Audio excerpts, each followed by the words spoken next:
이 시간 저희들에게 주신 하나님의 말씀은 야고보서 1장 5절부터 8절까지 말씀입니다. 너희 중에 누구든지 지혜가 부족하거든 모든 사람에게 후히 주시고 꾸짖지 아니하시는 하나님께 구하라. 그리하면 주시리라.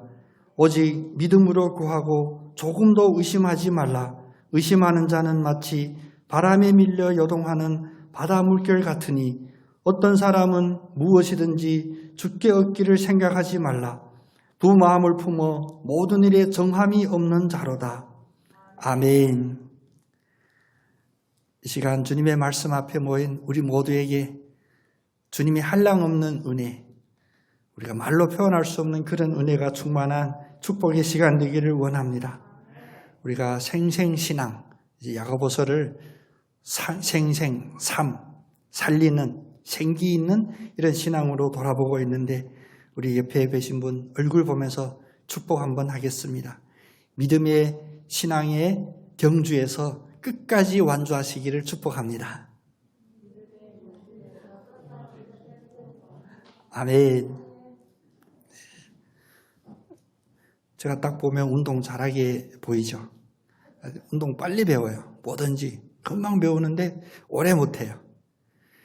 그래서 이제 50m, 100m는 잘 달리는데 500m 이상 제가 뛰어보지를 않았어요. 안 뛰어요.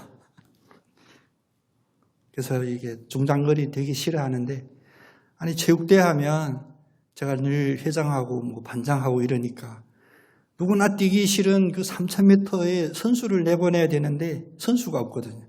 그래서 제가 나갔어요. 저희 고향에서 유명한 사건이 하나 있었습니다. 우리로 말하면 그 체육장을 빌려서, 그러니까 우리 학교 운동대회인데도 불구하고 동네 축제로 다들 모이고 난리는. 근데 이제 3000m 출전을 했는데 그게 한 바퀴가 400m거든요. 큰 체육장이다 보니까. 아니, 한 바퀴 뛰는데 이제 힘들어 안 되겠더라고요. 그래서 바로 한 바퀴 딱 마치는 시점에 바로 우승상 트로피 내놓은 거기 뛰어가서 트로피 안고 도망갔어요.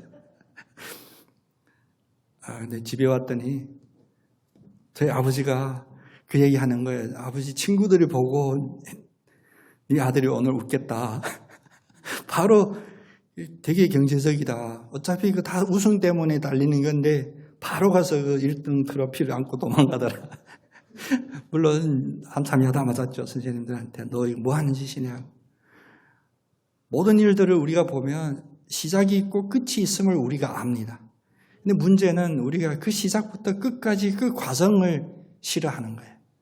특히 요즘 우리가 보면 우리의 삶이 점점 뭐든지 빨라지잖아요. 우리가 사용하는 지금 이 핸드폰, 특히 우리가 사용하는 인터넷, 이게 세계 인류입니다. 제 아는 분이 미국에 갔는데, 이제 6년, 7년 전 이야기죠. 미국에 갔는데 좋은 학교는 아니고, 우리는 미국에 있는 대학에 유학 갔다 그러면 다 좋은 대학 간 줄 알잖아요. 미국 유학. 완전히 지방에 있는 시골 대학에 유학 갔어요. 거기서 장학금 주니까. 갔는데 삼성 노트북 딱 들고 가가지고 딱 꺼내니까 교수가 놀래더래요. 아니, 한국이라는 나라에 이 노트북이 있냐고.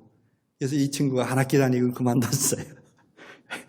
그러니까 미국에도 전부 그렇게 생각하는 게 아니고, 한국 가면 이렇게 후진국, 이렇게 보고 있는 그런 시각들이 있었나 봐요. 왜냐하면 본인이 후지니까. 우리 속담에 눈에는 뭐만 보인다고 그렇게 봤나 봐요. 근데 모든 그 인터넷 속도가 너무 느리니까 우리가 거기 가면 그냥 그게 지옥이고 감옥이죠. 우리는 뭐든지 빨라야 됩니다. 그것은 무엇이냐면 이 중간에 이 과정을 건너뛰는 그런 마음이 우리에게 가득 차 있는 거예요. 중간의 과정을 겪는 것. 그래서 사람들이 가지고 있는 가장 삶이 어렵다, 힘들다 하는 것이 바로 하루하루 이어지는 이 삶에서 오는 어떤 시련들, 내 뜻대로 되지 않는 그런 것 때문에 힘들다라고 해요. 근데 인간의 시련에 대한 고민은 어제 오늘 있었던 일이 아닙니다. 코로나 때문에 갑자기 인간의 시련에 대해서 사람들이 생각한 게 아니에요. 사람이 글로써 문자로서 역사를 남기는 그 첫 시작부터 인간의 이 시련에 대한 고민, 거기에 대한 생각들은 늘 있어 왔습니다. 다시 말하면 인간의 역사는 바로 이런 시련 과정에 있어서 시련에 대한 어떤 생각들, 깨달음들의 연속이라고도 볼 수가 있습니다. 미국의 뉴욕대에 저명한 사회심리학자, 제가 사회학 공부했었잖아요. 그가 유명한 어떤 이론이 있습니다. 그것이 뭐냐면 시련이 주는 세 가지 유익, 시련이 주는 좋은 점도 있다는 거예요. 그럼 시련이 주는 세 가지 유익은 어떤 유익이냐? 그런 이야기하기를 첫 번째 유익은 바로 탄력이 강해지게 해준다. 탄력. 우리가 나이 들면 들수록 요즘도 저도 격렬한 운동하기 꺼리는 이유가 이제 근육이 나이는 탄력이 부족해져요. 탄력이란 무엇이냐? 구부러졌다가도 다시 원래로 회복되는 힘이 탄력이거든요. 넘어졌어도 일어설 수 있는 이런 힘이 탄력인데 시련이 우리에게 주는 유익이 바로 이런 탄력을 키워준다는 거예요. 어떠한 꺾어짐 속에, 넘어짐 속에 다시 일어날 수 있는 힘을 우리에게 준다는 것. 두 번째 시련이 주는 유익은 무엇이냐면 관계가 개선이 된다는 겁니다. 관계가 개선. 우리는 쉽게는 다 좋을 때는 서로 좋은 관계라고 생각하죠. 근데 사실 그것은 깊은 관계가 아닙니다. 어찌 보면 관계 자체가 아닙니다. 그러나 시련이 왔을 때 우리는 이런 관계들을 깨닫게 돼요. 누가 나와 참 친구였나? 누가 나의 힘이 되는 친구였나? 깨닫게 되고, 그리고 평소에는 원수처럼 지내던 사이에도 시련이 오면 친구가 되는 계기가 돼요. 맨날 뭐 좌요, 우요, 진보, 보수 다퉈도 우리가 지금 요즘 안타까운 상황 보고 있잖아요. 우크라이나 이게 이야기만 역사만 있던 전쟁이 아닙니다. 전쟁이라는 게 일어납니다. 근데 전쟁이 일어나면 어떻게 되냐? 거기서는 더 이상 이념의 차이도 없고 엊그제 돈 빌려다 갚지 않았던 그런 왼수도 없고 부부싸움도 없고 모두가 뭐냐? 하나 되게 돼요. 관계가 개선이 됩니다. 시련이 우리에게 주는 유익 중에 하나가 바로 관계를 개선시켜 주는 유익이 있다는 거예요. 세 번째는 뭐냐면 우선적인 가치관을 바꿔준다는 겁니다. 요즘 제가 병원에 이렇게 몇 번 다녀왔어요. 여러 가지 부끄러운 일 때문에. 왜냐하면 이제 저도 나이가 이제 여기저기 아플 때 됐나. 장로님 보시면 새파랗게 젊은 놈이 뭔 저런 소리냐. 병원 가게 돼요. 근데 병원 한번 다녀가면 제 생각이 집중되는 첫 번째 우선순위가 바뀌어요. 어떻게 바뀌나 생각해 봤더니 의사가 얘기하는 대로 바뀌는 거예요. 한의사가 이거 뇌출혈할 뻔했다. 전문 용어로 풍이 올 뻔했다. 이러면 괜히 그쪽만 생각 계속 하는 거예요. 근데 이제 내과 갔더니 내과 의사는 대상포진이다. 그래서 대상포진 또 센 약을 2주 먹었습니다. 그러니까 대상포진만 생각하는 거예요.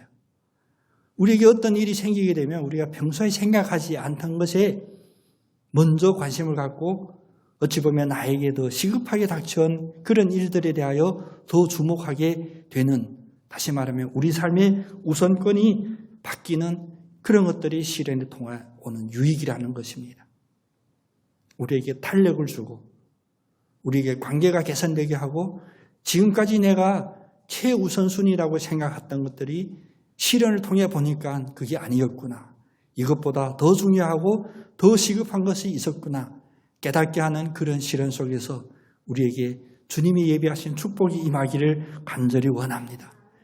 이건 사회학자가 이렇게 이야기했지만 성경은 더 생생한 신앙으로, 살아있는 신앙으로 우리에게 이런 시련을 통하여 얻는 그런 결과, 그런 유익에 대하여 더 생명의 말씀으로 가르쳐 주십니다. 오늘 말씀 첫 시작을 보니까 인내를 온전히 이루라. 야고보서 1장 4절 말씀이죠.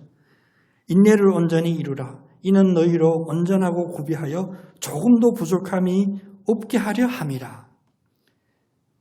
우리에게 시련이 있는 그 이유는 시련 속에서 인내를 키우게 하고 그 인내의 결과는 무엇이냐? 바로 온전하게 되어 모든 것에 조금도 부족함이 없게 만드는 그것입니다. 우리의 우선순위가 비신앙적인 것에 집중되어 있다가 이런 시련을 통하여 우리가 신앙을 온전히 붙잡고 내 삶의 주인이 내가 아니었구나, 주님이 나의 주인임을 내가 잊고 살았구나 고백할 수 있게 하는 시련의 유익입니다. 우리 장로님 찬양 인도해 주셔서 늘 감사한데 수요일 꽉 차 있는 어떤 예배 인도하시 우리 장로님이 나를 위하여 찬양 인도해 주신다 이런 마음으로 감사함으로 이제는 내가 사는 것이 아니에요. 이제 내가 사는 것도 내가 사는 것이 아니에요. 이런 고백할 수 있음이 무엇입니까? 시련 속에서 주님이 주셨던 그 축복, 우리에게 인내가 있게 하여 주심이 감사한 것입니다. 인내란 참는 것입니다. 잘 참는 것. 수요일 저녁이면 제가 흐트러져서 쉽게 편하게 이야기 나누는데, 제가 중국에 있을 때 사실 중국인들은 우리와 마찬가지로 그런 심리가 있어요. 양약을 잘 안 쓰려고 그래요. 우리는 한이라고 부르는데 그들은 중리를 많이 찾아가려고 하고, 또 하나는 무엇이냐면 이 마사지를 좋아합니다. 특히 좀 시각 장애에 있으신 분들이 하는 그런 마사지. 저희들에게 믿거나 말거나 소식인데, 중국의 어떤 주석, 우리말 대통령이잖아요. 대통령이 운동할 시간이 없을 거잖아요. 그렇게 국가 큰 나라의 일들을 살피다 보면 운동할 시간이 어디 있겠습니까? 근데 그들이 그 체력을 유지하는 비결이 여러 가지가 있는데, 그 중에 하나가 뭐냐면 이 마사지 받는 거래요. 그래서 평소에 쓰지 않는 근육들을 자극하고, 이건 확실히 근거 있는 이야기입니다. 왜냐하면 그 마사지를 했던 분을 제가 만난 적이 있거든요. 대통령 마사지를. 그래서 제 주변에 이 마사지에 빠진 이들이 꽤 많았어요. 근데 가면 먼저 물어요. 괜찮으신가? 아프지 않냐? 저는 별 느낌이 없거든요. 괜찮습니다. 좀 더 세게 해주세요. 더 세게 해주세요. 다음에 가면 그 마사지 사는 저를 기피해요. 쟤 때문에 힘들어 죽겠네. 제가 아픈 걸 잘 못 느끼나 봐요. 다른 사람 같으면 그냥 막 소리 지르고 난리 날 뻔한데, 근데 그래도 기분이 좋더라고요. 같은 돈 내고 좀 힘도 더 많이 받았고, 또 다른 하나는 괜히 그 이상한 동물적인 그 남자 본성이 있잖아요. 나올 때 너 왜 소리 그렇게 지르냐, 그 정도도 못 참냐, 이렇게 잘 참는다가 제 자랑이었으니. 근데 성경 말씀 보니까 맞네, 잘 참는 게 복이구나.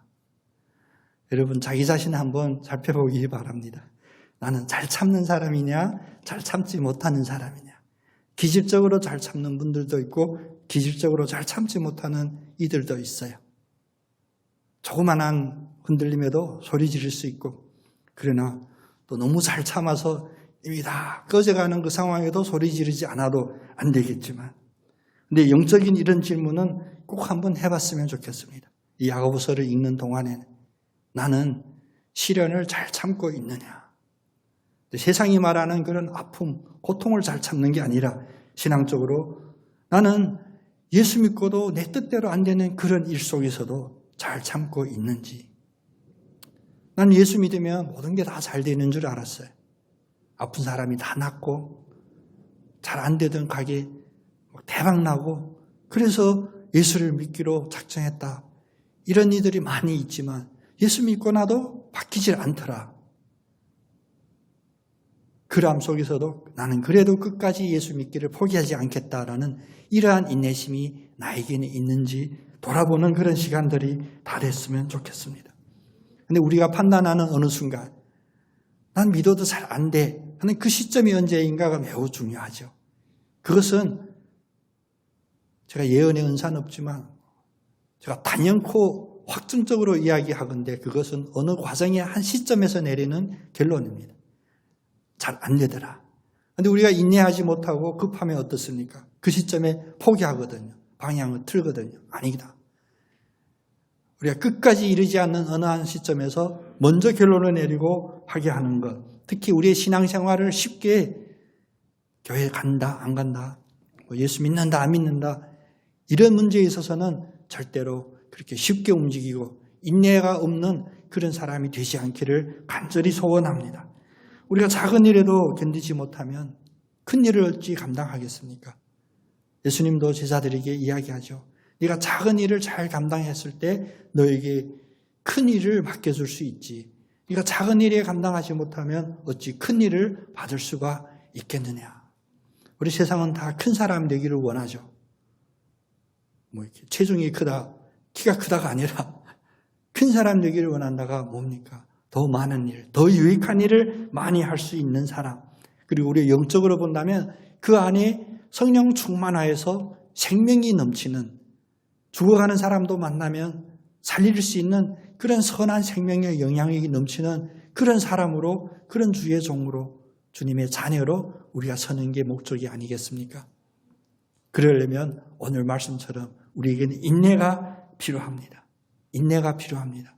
인내는 다른 말로 포기하지 않는다라고도 하죠. 사실 뉴스에서 우크라이나 그 전쟁 상황을 보면서 우리 오해도 있었죠. 잘 모르니까. 그냥 단편적으로 듣는 이야기로 판단했던 그런 것들이 있는데 그 상황을 보면서 또 설교 이 말씀을 제가 묵상하면서 갑자기 떠오르는 우리가 잘 알고 있었는데 늘 기억하지 않았던 2차 대전 때 처칠의 그 유명한 연설이 생각나더라고요. 영국은 힘이 없었어요. 그러나 해협, 바다 건너 멀리 있으니까 독일이 우리한테 어찌할 수가 없다라고 생각하고 안일하게 대처했는데 결국은 어떻게 됐냐. 비행기가 날아와 공습합니다. 폭탄을 던지고 갑니다. 사람이 오는 것이 아니라. 그때 공포에 질려있던 늘 자신감, 우월감에 가득 차 있던 영국인들에게 그 영국을 구하는 한 사람이 바로 처칠이었어요. 그 유명한 연설, 대학교 광장에서 Never give up. 절대 포기하지 마십시오. Never give up, never give up, never, never, never. 절대 포기하지 마십시오. 절대 포기하지 마십시오. 절대로, 절대로, 절대로. 어떠한 상황 속에서든지 포기하면 그건 끝나는 겁니다. 근데 우리가 판단할 때 이미 끝났다라는 그 상황에도 우리가 인내하면 그것은 끝이 아닙니다. 그것은 시작이고 그것은 과정이고 그것은 결과로 달려가는 우리의 살아있는 생명력입니다. 압력이 있다고 해서 당장 어떤 뜻대로 잘 풀리지 않는 순조롭지 않은 일이 있다 해서 우리는 포기한다면 우리는 언능 다 포기했어야 돼요. 믿음이 없는 사람들은 쉽게 얘기하죠. 모든 게 다 이렇게 포기할 만한 그런 상황들. 우리 못 살겠다, 죽겠다. 근데 그런 이들이 잘 살아요. 소리도 제일 앞에서 많이 지르고요. 뭐 나 다 바꿔야 되는데 왜 못 살겠다고. 우리 입에서 못 살겠다, 죽겠다 이런 부정적인 이야기가 아니라 진짜 참기 힘든 고통이 올지라도 포기하지 않습니다. 인내하겠습니다라는 이런 긍정적인 선포가 우리 입술에 가득하기를 원합니다. 우리가 하나님의 말씀대로 온전히 인내하는 이 삶이 하나님을 위해서가 아니라 바로 나 자신, 나의 삶을 위하여 나의 가정, 나의 자녀들, 또 내가 하는 일들에 대하여 반드시 필요한 것입니다. 왜? 하나님이 이 일을 시작하게 하시고 이 일을 끝까지 성취하도록 우리를 인도하여 주심이 우리의 믿음이기 때문입니다. 히브리서 12장 2절 3절 말씀처럼 주님은 믿음의 주, 우리의 믿음의 주인은 나의 간증이나 나의 경험이 아니라 우리의 믿음의 주인은 바로 예수 그리스도이십니다. 그 믿음의 주는 온전하게 하시는 이요. 때문에 우리는 그 온전하게 하시는 이인 예수를 바라보아야 합니다.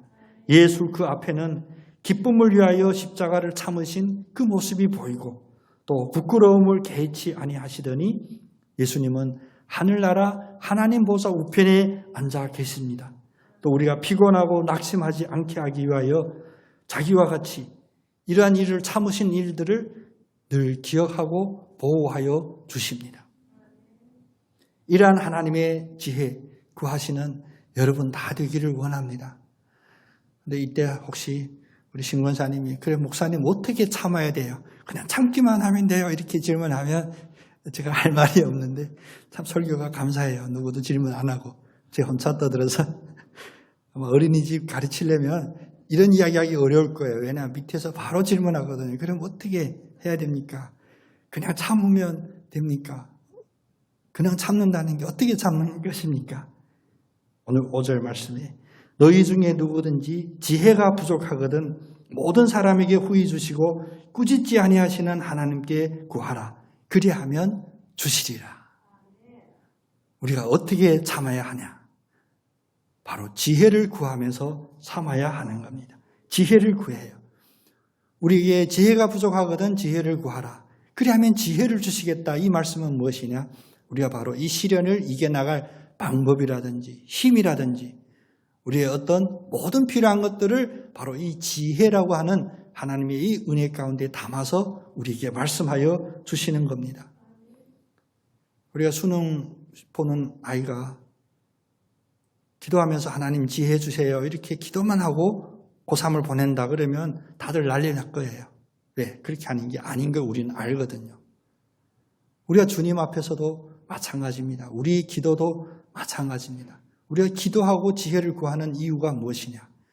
우리가 기도하다가 죽겠습니다가 아니라 기도하며 지혜를 구하는 그 목적이 바로 우리가 이 시련의 삶을 잘 살 수 있도록 주님이 어떻게 나를 인도해 주시는지 간증하기 위하여 기도하는 겁니다. 그래서 지혜를 구하는 것입니다. 수능을 앞둔 학생이 공부하지 않고 기도만 하면 됩니다. 그런 이야기 하는 분이 혹시 계시다면 저희는 거부해야 돼요. 무슨 바른 이야기가 아닙니다. 여기서 말하는 지혜를 구하라. 그래야만 주시리라 이 논리에 있어서 우리가 그렇게 비약해서 우리에게 다가와서는 안 됩니다. 이 지혜를 구하다는 무엇이냐? 우리가 시련임을 느끼고 이 시련을 내 힘으로 이길 수 없음을 느끼고 살아야 이거 느끼죠. 세상을 등지고 산에 가서 혼자 머리 깎고 앉아있으면 시련이 안 올 거예요. 그건 뭔 시련이에요? 우리는 바로 이 세상에서 원수도 있고 비바람도 불고 뒤통수 치는 사람도 있고 앞에서는 이 말했다 뒤에서 나쁜 말하는 사람도 있고 이런 험난한 세상 속에서 예수님이 십자가에 달리는 그런 삶과 똑같은 그런 삶 속에서 우리가 지혜를 구하는 것, 그것을 이야기하는 겁니다. 편하려면 아무도 안 만나고 떠나는 게 제일 편하겠죠. 혼자 있으면 얼마나 편해요. 그래서 사실 지금 우리 대한민국의 50대 이상 남자들이 제일 즐겨보는 프로그램이 뭐냐면 바로 자연인이래요. 이 논문도 있습니다. 왜 한국의 남자들이 자연인을 그렇게 즐겨보나? 그 마음속에 그 연약한 마음을 위로할 만한 헛된 꿈이 있거든요. 나도 다 팽개치고 산에 가면 저렇게 그냥 자유롭게 살았으면 좋겠다. 아마 그렇게 생각해서도 3개월을 못 견딜걸요. 심지어 어떤 자연인은 짜고 치는 자연인인 거 아시죠? 촬영 있을 때만 거기서 산에서 만나고 평소에 어디 계시대요? 아닙니다. 그렇게 할 수가 없습니다. 우리는 모든 것을 다 제쳐놓고 꼴 보기 싫은 거 안 보고 힘든 거 다 피해서 사는 그런 환경은 우리에게 주어지지 않았습니다. 굳이 꼭 찾으신다면 무덤밖에 없습니다. 관 속에 들어가야 아무것도 안 보여요. 우리의 시련은 우리가 살아있는 증거입니다. 살아있기 때문에 느끼는 것. 물론 젊은이들에게 상처 줬던 어떤 말이 있죠. 아프니까 청춘이다. 우리 그런 비유를 들리는 게 아니라 우리가 살아있으면 겪어야 되는 이런 아픔들, 순조롭지 않은 것, 문제되는 것, 이런 것 속에서 우리가 하나님의 지혜를 구하는 거예요. 이렇게 지혜를 구하면 우리가 코로나 시작할 때 우리가 함께 말씀을 나눴었는데 코로나는 터널입니다라고 우리가 함께 고백했었잖아요. 동굴이 아니에요. 한쪽 끝이 막혀있는 들어갈수록 점점 어둡고 깊어지고 추워지는 동굴이 아니라 우리의 인생은 터널과 같습니다. 잠깐 어둠이 있고 캄캄하게 보이지 않지만 그 앞에는 열려져 있고 빛이 있는 터널. 그런데 이 터널이 하나만 있나요? 우리가 그냥 고속도로 타도 터널이 여러 개 있잖아요. 왜 터널이 있냐? 빨리 가려니까 산을 뚫은 거예요. 운전 편하게 하려니까 뚫은 겁니다. 그래서 터널이 있는 것입니다. 우리에게 시련에서 벗어나게 해달라는 이 지혜를 구하는 기도 하나님은 기뻐하십니다. 이 기도 구하는 이 기도는 바로 내가 주인이 아니고 내 뜻대로 하거나 내 총명대로 하는 것이 아니라 하나님이 인도해 주셔야만 합니다. 하나님이 나의 주인이십니다. 고백하고 이 일이 이루어졌을 때 우리는 하나님께 감사함이 있기 때문입니다. 우리 삶 속에서 모든 일의 매사에 우리가 다 지혜를 구하나요? 우리 삶 돌아보면 아닐 때가 꽤 많죠. 기도해도 지혜가 안 주시던데, 그렇게 간절히 금식하고 기도해도 소리가 안 들리던데, 남들이 그렇게 잘 본다는 환상도 나는 잘 안 보여. 지혜를 구하는 우리를 대하시는 하나님의 마음과 지혜를 구하는 우리의 마음이 같지 않습니다. 피조물인 우리는, 연약한 우리는, 가장 중요하게는 이 원죄라고 하는 그 쓴뿌리가 우리 마음에 있는 우리들은 이 기도할 때 무엇을 원하냐? 결과만 구해요. 가급적이면 이 과정이 짧아지고 가급적이면 과정이 없이 바로 뚝딱 결과가 있기를 우리는 늘 바라는 것입니다. 그래서 우리가 판단하는 나는 구해도 받지 못했소 라는 이 고백은 무엇이냐? 아직 끝까지 구하지 않았던, 우리가 3000m 다 달리지 않고 400m에 뛰쳐나간 저와 같은 그러한 마음이요. 그래서 우리가 받지를 못했다라고 판단하는 조급한 판단이기도 하고, 또 하나는 우리가 당장 급할 때 우리에게 무엇이냐? 끝까지 그것을 기다리려는 그런 마음이 없어요. 자기 꾀대로 어떻게든 해보겠다 뛰쳐나가는 우리의 빨리빨리 이 조급한 성질 때문이었습니다. 우리가 생명을 잉태해도 10달이라는 시간 하나님이 주신 듯이 우리의 모든 일에서 나이 빨리빨리로 다 해결할 수가 없죠. 하나님이 섭리는 우리의 힘으로 우리의 의지로 좌지우지할 그런 것들이 아닙니다.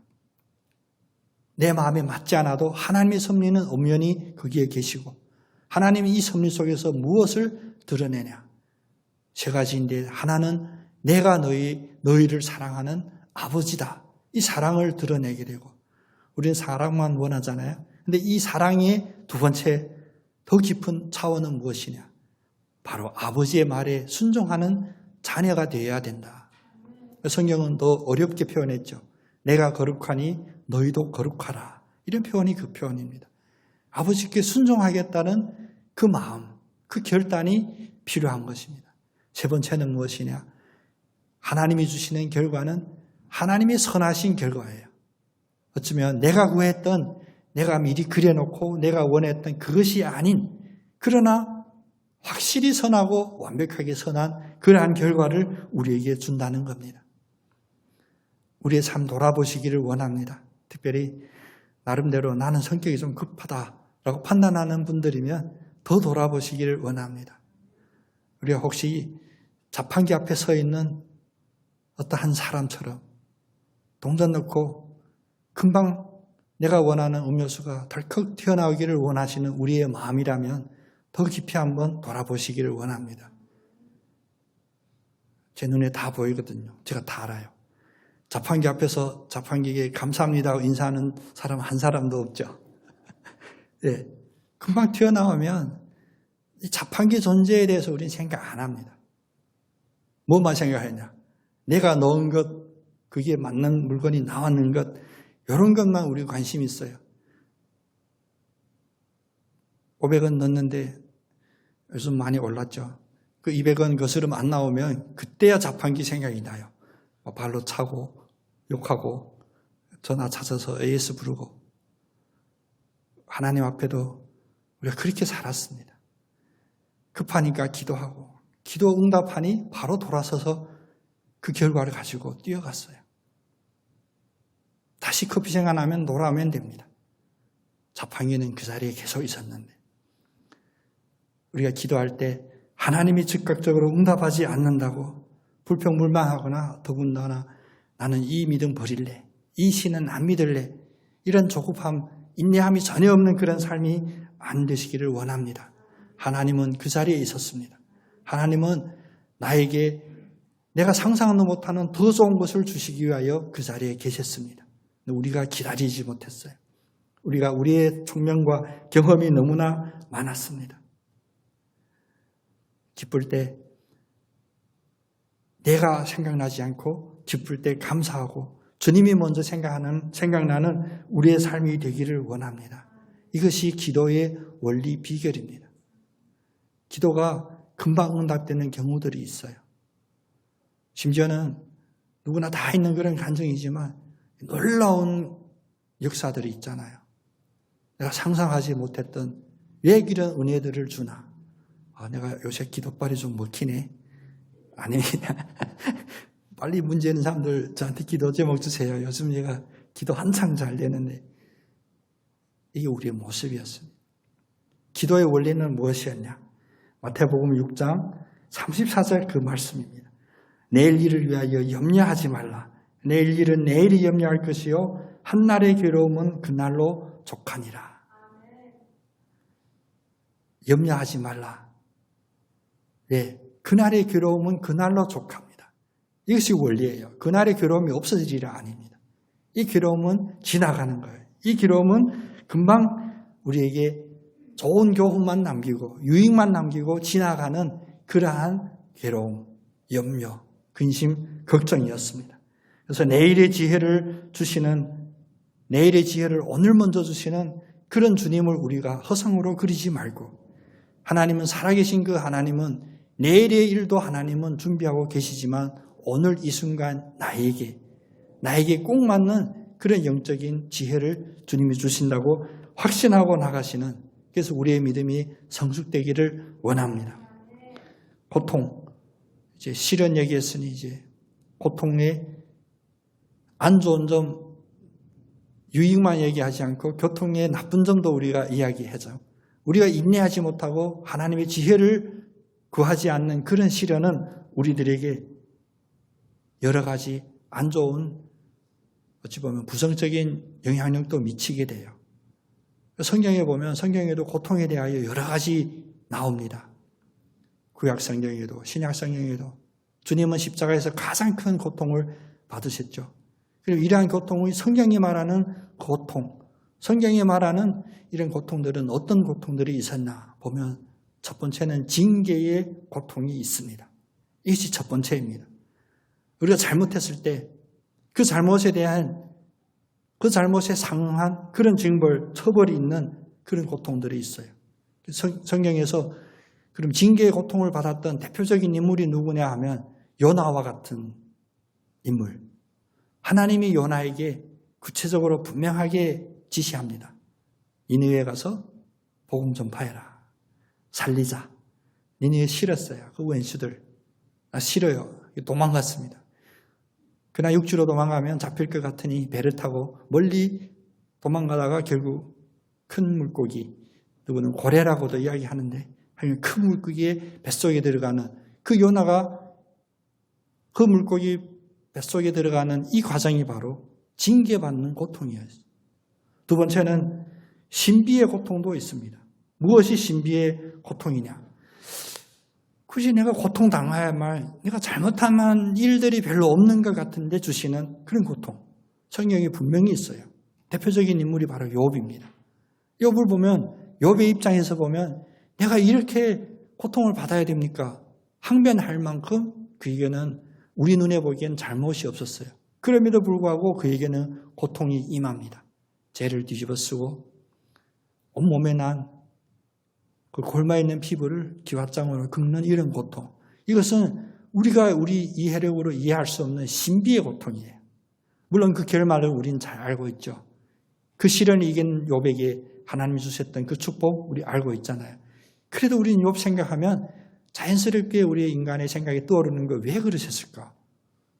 그 왜 그랬을까의 답이 무엇이냐? 바로 신비의 고통이라는 것입니다. 세 번째는 바로 정의의 고통이 있습니다. 정의의 고통. 정의에 왜 고통이 있냐? 우리 세상은 다 정의를 외치죠. 그런데 세상에서 정의롭게 사는 것 거의 불가능합니다. 특히 힘없는 사람 정의로 사는 것 그것은 자살행위입니다. 죽는 겁니다. 성경에도 마찬가지로 하나님이 하라고 했던 일, 공의로운 일을 해서 핍박받고 고통받는 일이 많았습니다. 주님이 하신 일도 그 누구에게 피해를 끼칩니까?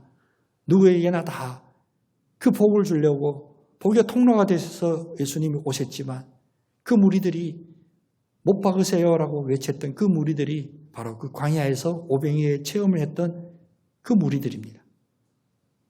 정의를 향할 때도 고통이 있습니다. 우리의 삶 속에서도 내가 해야 될 말 하고 내가 해야 될 일 하다가 겪는 어려움들이 있습니다. 이런 것들이 바로 정의의 고통입니다. 네 번째는 바로 보편적인 고통이에요. 이 보편적인 고통이란 이해하기 제일 쉬운데 사람이 태어나서 이제 성장하다가 이제 나이 드시고 또 이 세상을 떠나는 그 과정에 아프기도 하고 넘어지기도 하고 상처도 입고 이런 과정은 다 보편적인 누구나 다 겪는 또 반드시 겪는 그러한 고통들입니다.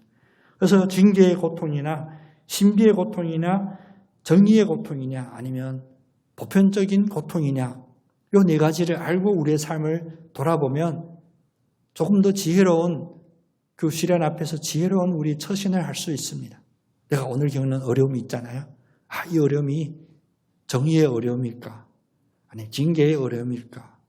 아니면 신비의 어려움? 아니면 보편적인 어려움일까? 주님의 말씀을 비추어 명철하게 먼저 나누어 볼 수 있는 이런 지혜가 있었으면 좋겠습니다. 모든 어려움, 급함에 다 호들갑이 아니라 하나님이 성경에서 우리에게 보여주신 그 말씀의 이유들이 바로 이런 것을 분별할 수 있는 말씀의 지혜를 우리에게 허락해 주신 것입니다. 이것을 알았을 때 우리가 기도할 때 어떻게 어떤 지혜를 구할 것인지 좀 더 분명해지는 우리에게 그런 은혜들이 있기를 원합니다. 지금까지 자신의 이런 일들을 진단해 보면 사실 성경에서 미리 우리에게 알려주셨는데 그러면 징계의 고통 속에서 우리가 받는 은혜는 어떤 은혜일까? 퀴즈로 내면 시상에서 상품도 줄 수 있는데 징계의 고통 속에서 우리가 받는 은혜는 바로 회개의 은혜입니다. 이것이 하나님의 징계의 고통이구나. 그러면 우리의 그 잘못, 심지어 우리는 기도할 때 참 요즘 우리가 머리가 좋게 기도하잖아요. 내가 알게 모르게 진 죄를 회개합니다. 모르는 죄까지 회개합니다. 이렇게 빠져나갈 그 멍수인데 뭐 어쨌든 좋습니다. 회개하는 것. 이것이 징계의 고통이라고 판단되면 바로 죄를 뒤집어쓰고 회개하는 그런 은혜가 주어지기를 원합니다. 사실 오늘은 2022년 사순절의 첫째 날이거든요. 사순절 첫째 날 수요일 이 예배를 죄의 수요일이라고도 합니다. 왜 죄의 수요일이라고 하냐면 욥처럼 죄를 뒤집어쓰는 그렇게 처참한 그런 상태 속에서 주님이 나를 위하여 고통받으셨구나. 그것을 사모하는 그런 시간이거든요. 그래서 나중에 지금 우리 개신교에서는 안 합니다만 천주교 역사를 보면 중세나 그 후에 어떤 전통이 있었냐면 죄의 수요일 그러면 물에다가 이렇게 죄를 타가지고 그 죄를 탄 물로 십자가 그려주는 그런 순서도 있었답니다. 그래서 죄의 수요일인데 물론 이런 형식보다 우리의 겪었던 고통 중에 여러분 하나님의 그 마음에 감동을 주셔서 이것은 징계의 고통이다 그러면 바로 회개의 은혜를 받으시기를 축복합니다. 또 우리에게 신비의 고통이 임하였다. 우리에게 신비의 고통이 임하게 되면 우리에게 어떤 은혜가 주어져야 되냐? 바로 신뢰하는 지혜가 주어져야 돼요. 신비의 고통이 나에게 은혜가 되려면 바로 하나님에 대한 절대적인 신뢰가 기반이 돼야 됩니다. 좀 쉬운 말로 한다면 나는 몰라요. 이유 모르는데 왜 이런 일이 있었을까? 신뢰가 없으면 우리는 불평하고 원망해요. 내가 우리 아이처럼 어쩌라고.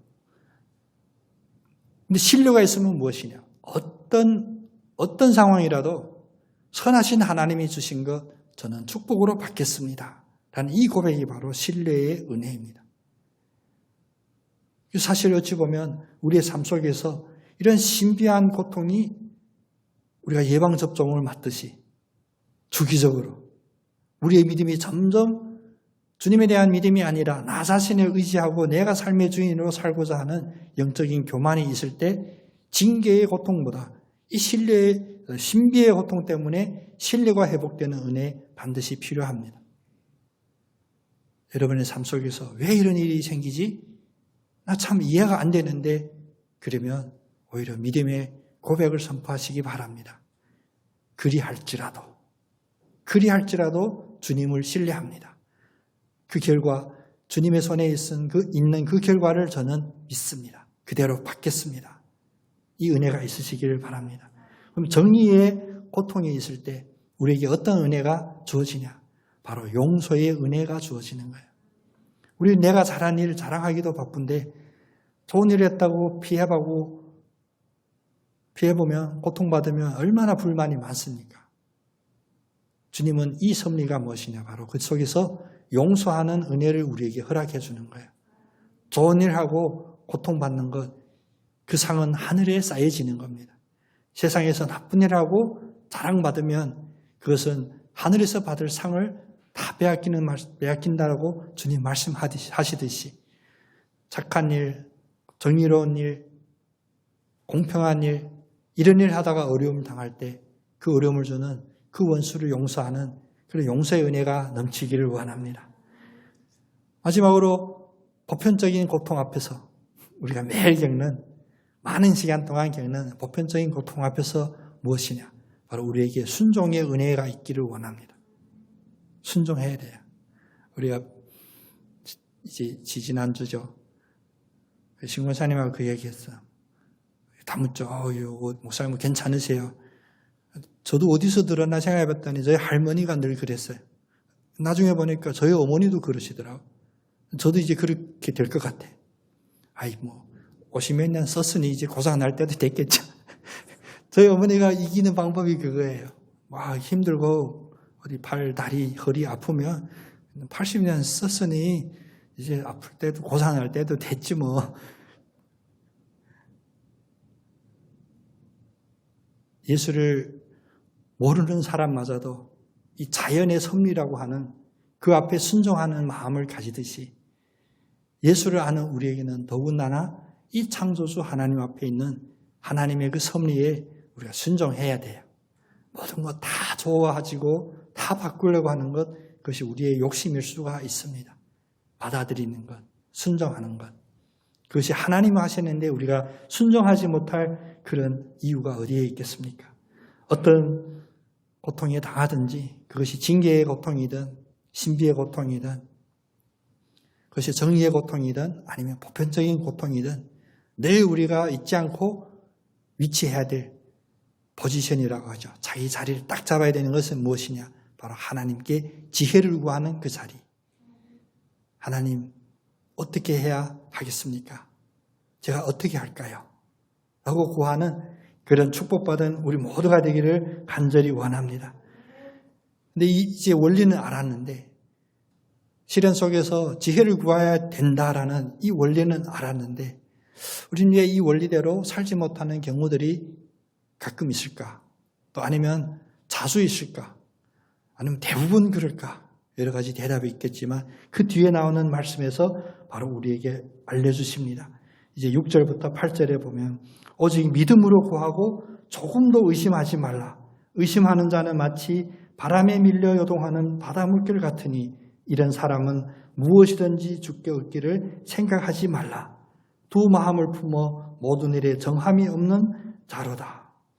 주님이 반드시 주신다고 먼저 약속해 주셨는데 기도하는 동안 마음에 계속 흔들림이 있어요. 두 마음이 있어요. 이것이 사실일까? 확실할까? 가능할까? 성경의 말씀은 오늘 이런 사람은 의심하는 자. 그래서 결국 기도해도 구해도 얻지 못하는 자다라고 말씀하십니다. 혹시라도 내가 기도했는데 왜 응답되지 않을까 생각이 드시면 혹시 내가 그 의심하는 자가 아니었나? 혹시 두 마음을 품었던 그 사람이 아니었나? 다시 자기 자신을 돌아봤으면 좋겠습니다. 우리 사람들은 시련을 당하게 되면 사실 포기하고 도망가려는 성향이 강해요. 잘못을 느끼게 되면 고쳐야 되지 생각보다 그냥 회피하고 싶고 덮고 싶어요. 이것이 바로 죄된 인간의 속성인데 오늘 말씀에서 우리가 소망을 얻기를 원합니다. 두 마음을 품지 않는 사람, 의심하지 않는 사람. 그래서 또 다른 가르침처럼 주님이 응답하는 그 순간까지 우리가 붙잡고 있기를 원함. 그래서 날씨 좋아지면 늘 계획인데 평생 뭐 계획만 했죠. 요 옆에서 서울 사우나 위에 뭐 헬스장이 있대요. 제 아내가 알려주더라고요. 헬스장이 있다. 그런데 그 말 뒤에는 당신 좀 운동했으면 좋겠다 이런 의도가 있죠. 근데 사실 제가 그 헬스장에도 일찍 다녔던 대학교 제 그 시대의 대학교 1학년 제대로 된 헬스장 다니는 사람 거의 없을 거예요. 갔더니 제 친구 때문에 코치들이 하는 방법이 있더라고요. 꼭 자기 하는 대로 따라야 된대요. 안 그러면 이게 근육이 상하거나 심하면 뼈 부러지거나 힘들게 될 수 있다고. 그래서 먼저 딱 보면 우리 같아서는 다른 사람 눈치 보이잖아요. 허세 부리고 싶어서 무거운 거 가서 잡으면 하지 말라고. 20kg 들면 괜찮아요. 시작할 때.